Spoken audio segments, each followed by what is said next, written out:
I'm not advocating for speeding, and I'm not advocating for running red lights.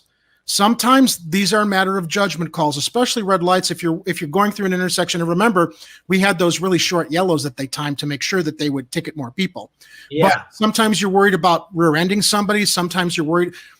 My two tickets one of my tickets I got many years ago, the light turned yellow and it was raining, and it's like either brake hard and skid into the intersection or just run the yellow, and the light turned red as I was going into the intersection. So, little known fact, if all of you look at any traffic camera tickets that you get, the tickets by state and municipal codes, and I've got the municipal codes up here because I have a Facebook page I created. It's called Beat Your Romcam Ticket, where this defense actually used to work.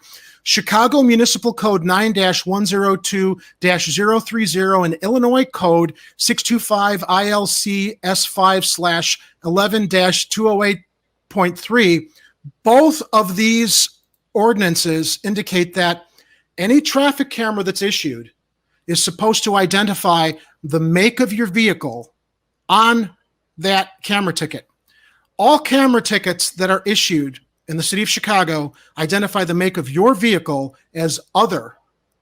After all of the problems with Chicago's red light cameras, one Chicago man's trying hard to fight his latest citation. We get that story from our Nick Gale. It's the second time Jerry Vassilatos is fighting a red light ticket. The first time he beat the ticket because under state and Chicago law, the ticket must list the make of the vehicle. The city of Chicago violation he received listed the make as other.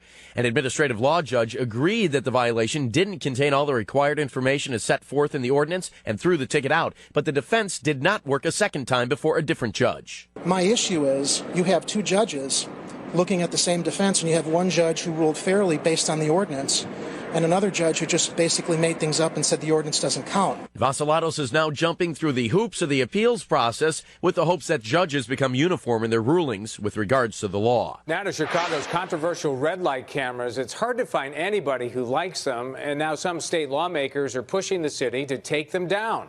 NBC5's Charlie Wojciechowski joins us with late information. Charlie. You can very easily identify your vehicle make and cross-check. Right. And they don't. Jerry Vassilatos says there are other problems as well.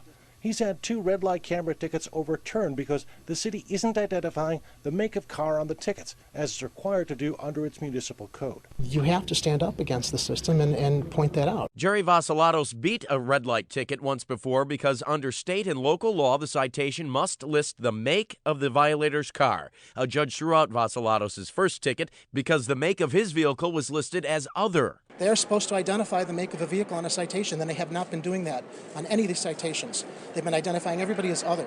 In using the same defense a second time, a different judge dismissed the municipal code as an excuse and ordered the ticket be paid. Same scenario, but different rulings. Barnett Fagel is known as the red light doctor. He's a forensic video expert. In every ticket I've seen, a camera ticket I've seen, they've never put down the make of the vehicle. The city cannot expect motorists to follow the law if they don't. Vassilatos is now appealing the second judge's decision and hopes to see judges follow the rule of the law. Nick Gale, 89 WLS News. Now, it's very easy when they are supposed to review the traffic tickets. I remember, what was her name? Rebecca Scheinfeld had testified, this was like 7 or 8 years ago, on how the cities deal with Xerox. When the ticket goes to the city, they have 3 sets of eyes looking at it to make sure that everything is correct. This is when there was the issue with the short yellows. Xerox makes those reviews, and then they forward it into the system, and another reviewer looks at it. That's another contractor, another third party, IBM, contracted by the Department of Finance, so another set of human eyes.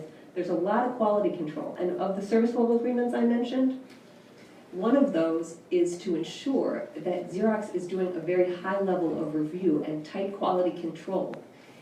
If they forward too many improper violations, meaning if they don't have tight review and they forward too many to that second level of review by IBM, and IBM is turning over and finding that Xerox made mistakes, Xerox has to pay financial penalties because they were not reviewing those closely enough. So there's very tight controls. Nobody asked her when you say that there are 3 sets of eyes on these tickets that aren't identifying the make of your vehicle. When the whole point of it needing to identify the make of your vehicle, Kit, is that if somebody takes your license plate, puts it on their car, and runs a red, the powers that be are supposed to look at the make of the vehicle, which they can easily identify from your license plate to identify if they're ticketing the correct vehicle. So when they say there are 3 sets of eyes reviewing these tickets with the Secretary of State's office, they can easily identify the make of your vehicle before they issue the tickets. They don't do that. Rules for thee, not for me. So on 2 occasions, the first occasion, I actually looked up this ordinance and I defended my ticket. And the judge that I appeared before in a contest by mail said, "You're right. I'm dismissing this ticket. The make of your vehicle is not identified on this ticket. Therefore, it's not correct." Second time, I went before a hearing officer, Judge Chico, who is essentially an administrative law judge. These are lawyers moonlighting for the city to collect money for them. And that was the instance where I went through the intersection that was wet and I was worried about sliding. And he said, "Well, you know, it looks like you really sped through that light." And I said, "I'm not here on a speeding violation. I'm here on a red light violation. And, you know, the speed is irrelevant." And he said, "Well, I'm not going to allow your defense, but I'm going to allow you to appeal it." So I had to pay a lawyer $1,000 to come to court with me because I talked to J.C. Zolna.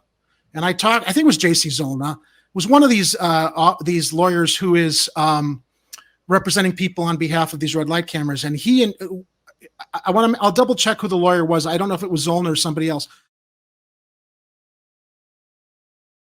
But the attorney that I went to was going to start a class action on my behalf and said, "Take this to court. We see that you had the other one dismissed, but, you know, take this to court to appeal it. And we will use that information to involve you in the class action we're creating." So I hired the attorney, went to court. The judge dismissed the second one on the fact that the ordinance was not properly enforced.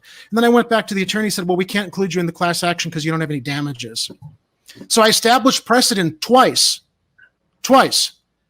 And apparently since then, and the city caught on to the fact that people were using that correct defense, and that ordinance is still on the books in the city of Chicago and the state of Illinois. They're supposed to identify the make of your vehicle on the tickets.